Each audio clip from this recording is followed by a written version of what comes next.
3 combats que vous devriez laisser tomber. Le premier combat, 1. Vouloir plus. Ce monde quantitatif ne comprend pas que être est déjà le maximum.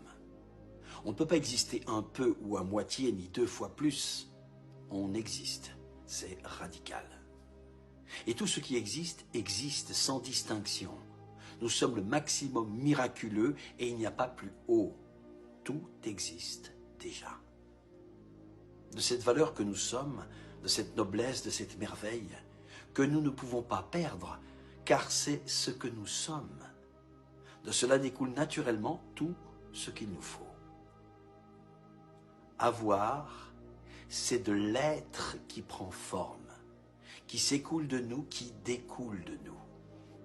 Mais il suffit de laisser faire, de conserver, ce mot, la foi. La foi est la connaissance de notre puissance interne, synonyme de vivant. La foi est savoir que la vie se fournit à elle-même ce dont elle a besoin. Et oui, mais nous doutons. Et oui, mais nous avons peur. Et oui, mais nous nous contractons. Et oui, mais nous exigeons, nous désirons, nous débattons sans fin à tenter de nous en sortir, y arriver, faire ce qu'il faut.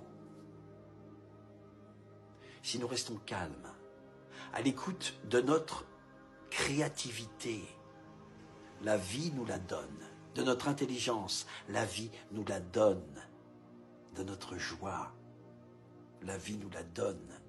De notre énergie vitale, la vie nous la donne. Et que nous pensons, parlons et agissons sans surjouer, dans une conscience profonde que tout ce qui nous sera nécessaire nous coulera naturellement des mains dans le présent. Alors, nous n'avons pas ce besoin de combattre pour avoir toujours plus, car nous sommes l'abondance, nous sommes la vie. Plus n'existe pas. Il faut juste oser le croire, et cela s'appelle la foi. Deuxième combat que vous devriez laisser tomber, ne pas se laisser faire. Nous avons peur, nous nous croyons fragiles. Nous pensons attaquables, friables, violables, sans autorité. Nous ne croyons pas en notre autorité. De ce fait, de ce manque de foi, découle notre faiblesse. Car notre parole crée, notre autorité est réelle, immédiate. Et donc, si nous disons en pensée que nous sommes une proie sans défense, alors nous le sommes. Si nous disons en pensée que nous n'avons pas de pouvoir, alors nous n'en avons pas. Car nous avons justement ce pouvoir. Et si nous nous concevons impuissants, nous nous fabriquons impuissants. Une nuance ici. Nous n'avons pas besoin de nous croire puissants pour être puissants. Nous sommes puissants. Nous ne pouvons pas ne pas l'être. Nous n'avons pas à créer notre puissance, juste à décréer notre impuissance. Et notre splendeur nous attend, intacte, sous notre doute. Donc, cet arsenal défensif que nous érigeons pour ne plus nous laisser faire, pour qu'il ne nous arrive rien, pour nous défendre de tous ces méchants qui rôdent dans la forêt, est une couche d'adaptation bâtie par-dessus une couche de déni de notre puissance. Nous imaginons notre impuissance, puis nous nous armons pour la contrecarrer. Et comme nous sommes puissants, tout cela existe, nous le faisons exister. Pour vivre heureux et en sécurité, nous ne devons pas construire de l'armement, mais déconstruire le doute, le déni, le désamour, la mésestime, et retrouver en dessous ce que nous sommes, pure lumière. Et cette lumière assure naturellement notre protection. Je sais, c'est difficile à penser, à croire, il faut juste oser le croire. Et cela s'appelle la foi. Troisième combat que vous devriez laisser tomber, aider les malheureux. Si. Difficile à croire, mais nous ne pouvons rien pour les autres.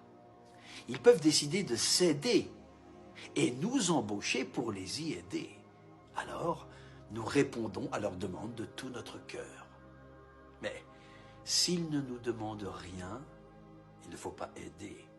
Cela ne sert à rien, cela n'aide pas, cela a même des résultats négatifs. Pendant ce temps, notre belle volonté d'aider, nous pouvons l'utiliser pour nous aider nous-mêmes, pour avancer dans la vie, pour grandir. Pour demander de l'aide à tous ceux qui seront heureux de nous tendre le bras, offrir l'épaule, nous aider à cheminer. Du coup, notre équilibre, notre justesse, notre solidité, notre calme, notre douceur seront de plus en plus au rendez-vous.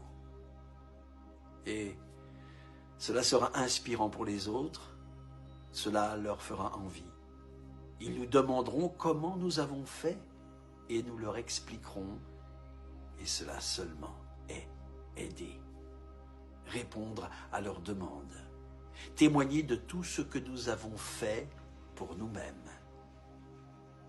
On ne peut pas avoir foi en l'autre, pour l'autre. Il doit trouver sa foi à l'intérieur de lui. On peut chercher sa foi en soi et la trouver.